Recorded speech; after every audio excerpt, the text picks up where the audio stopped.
Hello everyone and welcome back to the channel. In today's video we are going to be covering a case that is not very known. I have seen a couple of people cover it, but this case interested me for a couple of reasons. The first is that it's straight out of Hawaii and I rarely see any crime cases from Hawaii. And second of all is this case has been unsolved for nearly 40 years. And as of recently, the family have actually contacted authorities and have tried to give it another go. Now, this sudden tragedy struck the small island of Hawaii and led to the pressure of indicting a killer who detectives believe to be another police officer.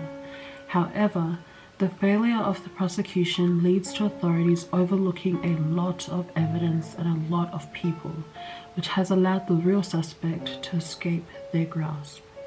Now, after nearly 40 years, the family of Lisa Au are more than ever determined to gain justice. This is the case of Lisa Au. Lisa Au was a gorgeous 19-year-old hairdresser from Kailua, Oahu, Hawaii.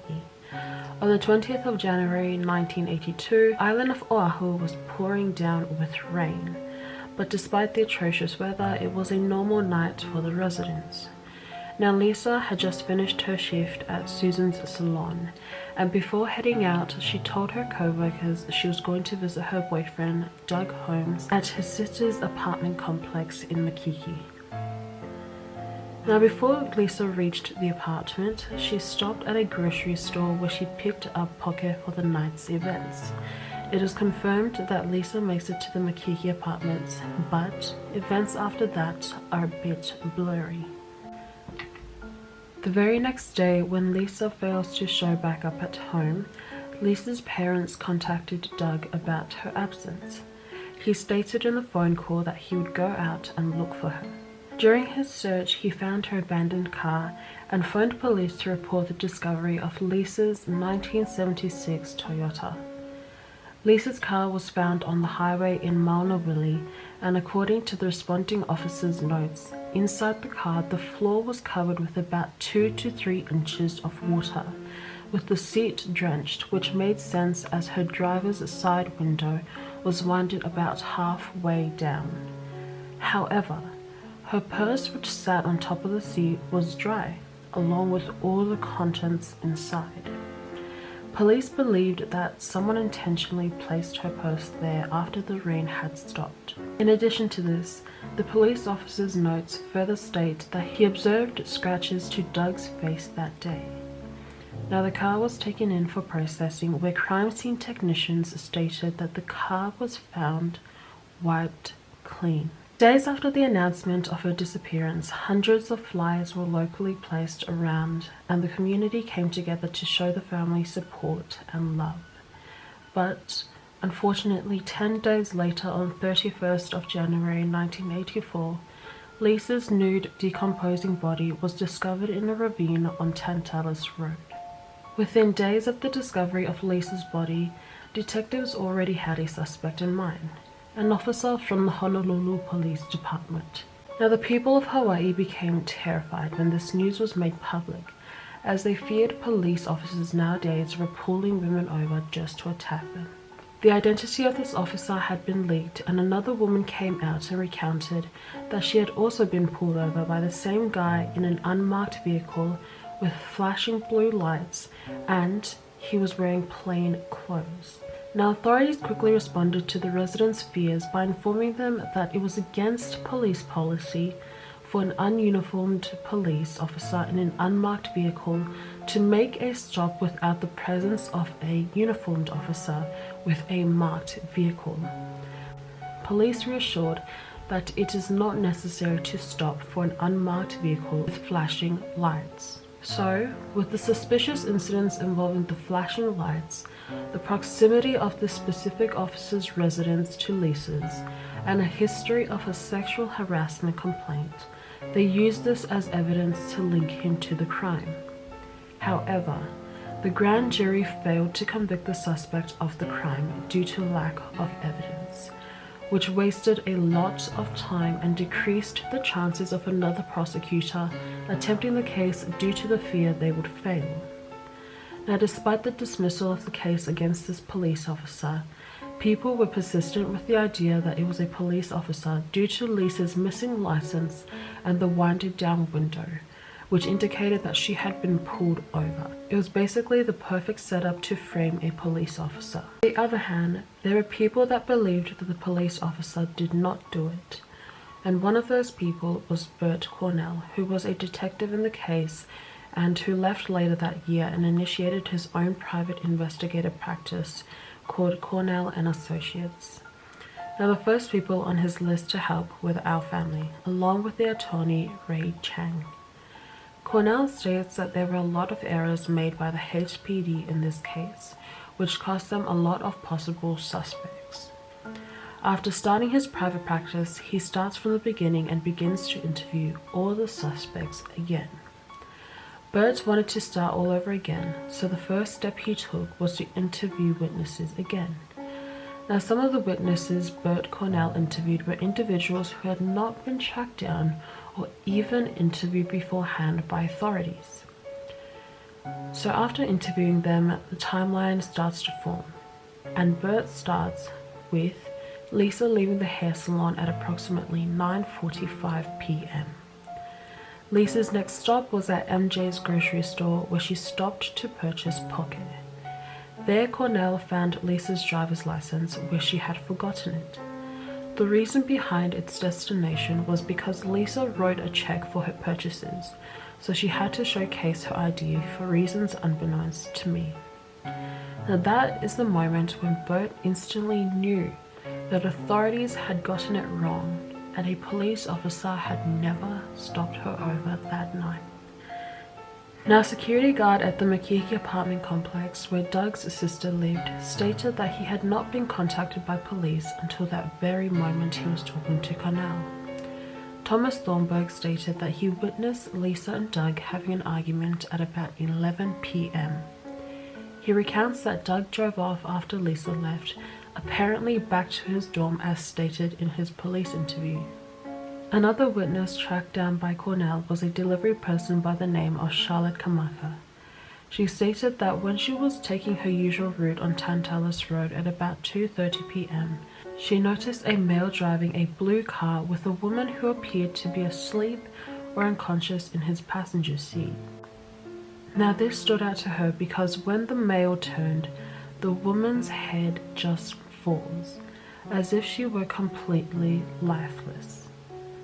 Later, when Charlotte gets a better look at the male driver, the woman is no longer in the passenger seat, and he stops and just stares at her, and then abruptly drives away. After the report that the body had been found around that area, Charlotte took this information to police, who noted down on how to contact her, but they never did. She was actually the one contacting them, trying to help. Now, another individual significant to the case was police officer Michael Ray. Ray, who was directing traffic near the highway Lisa's car was found, states that he does not remember sighting Lisa's broken down Toyota that day. However, Ray was asked to state to the grand jury that he did see Lisa's car on the highway that morning, with a patrol officer near the car, even though he did not. Thankfully, Ray refuses to lie and does not testify. Now, in 1985, Nelson Lum, the lead detective in this case, stated in a sworn statement that the evidence found concluded that the death of Lisa L. was not caused by, end quote, any city employee acting within the course of their employment, end quote, which is blatantly just stating that it was not a police officer. And in conclusion, the evidence collected throughout the duration of 3 years pointed at absolutely no one at all. However, Doug Holmes admitted in an interview that he was aware he himself was a suspect. In court documents, it showed that he agreed to a lie detector test, in which he failed 2 times. Now, Lum actually asked Doug, "Why do you keep failing these tests?" Where Doug's response was that he felt guilty about letting Lisa, who was an inexperienced driver, leave by herself that night in the heavy rain. Now, Lum did not think Doug was a suspect, as he did not have a motive to kill Lisa.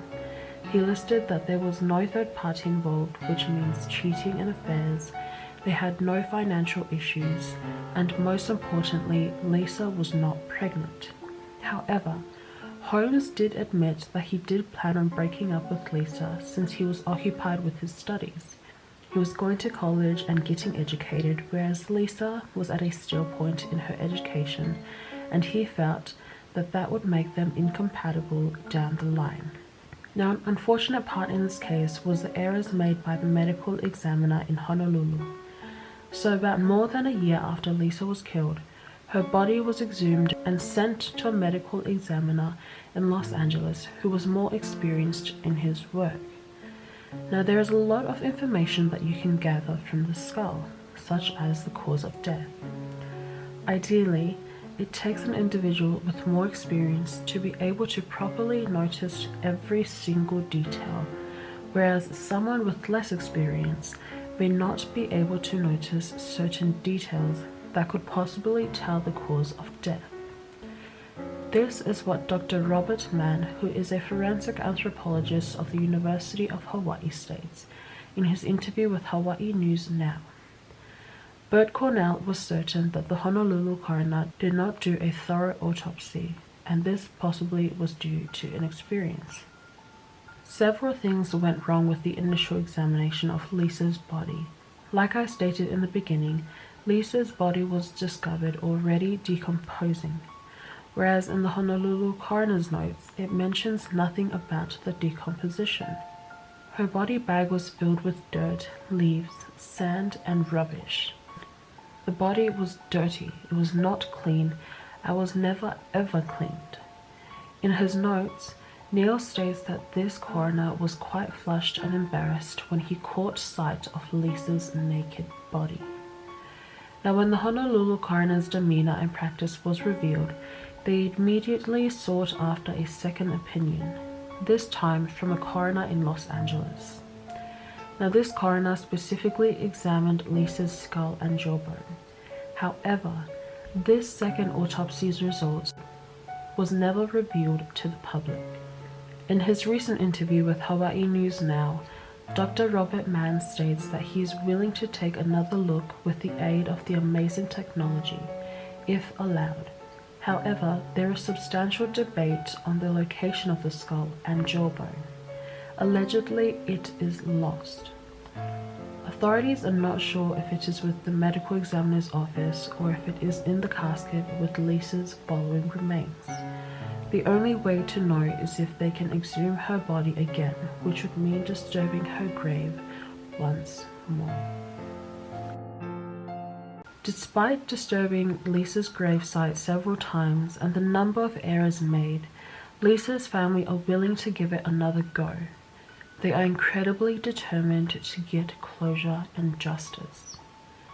Unfortunately, ever since Lisa died, there was a lot of tension in the family, especially between her parents. The impact of the tragedy drove them apart and led to their divorce in 1990. Her younger sister, Maylee, who was approximately 7 years old at the time of Lisa's death, vividly remembers the flyers of her sister plastered everywhere. She also remembers the day her parents revealed that Lisa had passed away, but most importantly, she remembers the positive memories of the trips they would take to California and to the movies. Despite the 12-year age gap, they had an amazing bond. The whole family had an incredible, loving bond, and when Lisa passed away, the impact was evident, especially when events like her birthday or the anniversary of her death would come near. Now, the main family fighting for Lisa's justice are her younger sister Maylee and her aunt. Despite the persistence from the family, it has been nearly 40 years and evidence and suspects are harder to dig up. Unfortunately, Charlotte Kamaka, the newspaper delivery lady, died around 2018 at the age of 73. The security guard from the Makiki apartment complex, who was the last person to see Lisa alive, Thomas Thornburg, has also unfortunately passed away. However, everyone else in the case is alive, including Michael Ray, the officer, Doug Holm, Lisa's boyfriend, and Nelson Lum, the lead detective in this case, or the ex-lead detective in this case. Now, when Hawaii News Now reached out to Nelson Lum, he refused to comment on the situation. Michael Ray, the officer who was asked to lie in the trial, stated he would be willing to cooperate in future actions related to this case, which is the same as Bert Cornell, who stated he would be willing to return from Florida to aid in a possible future investigation. Doug Holmes, who allegedly resides in Australia, had a statement released by his family which stated, end quote, "Lisa and her memory deserve justice, and it's good to hear that HPD now has a cold case squad," end quote. Despite the cooperativeness and persistence from everyone, trying to get an indictment of a nearly 40-year-old cold case would be extremely difficult due to the unfortunate loss of suspects and with the clear cause of death. But with the amazing technology that we have today and the evolving technology that is yet to come, I believe that in time we can find justice for Lisa Au. That is it for today's video. If you enjoyed, make sure to subscribe to join the family. Make sure you comment down below what you think of the case and any other cases that you want me to cover in the future. Share this with your family, your friends, and anyone who's obsessed with crime. And I'll see you all in the next video. Until then, stay safe.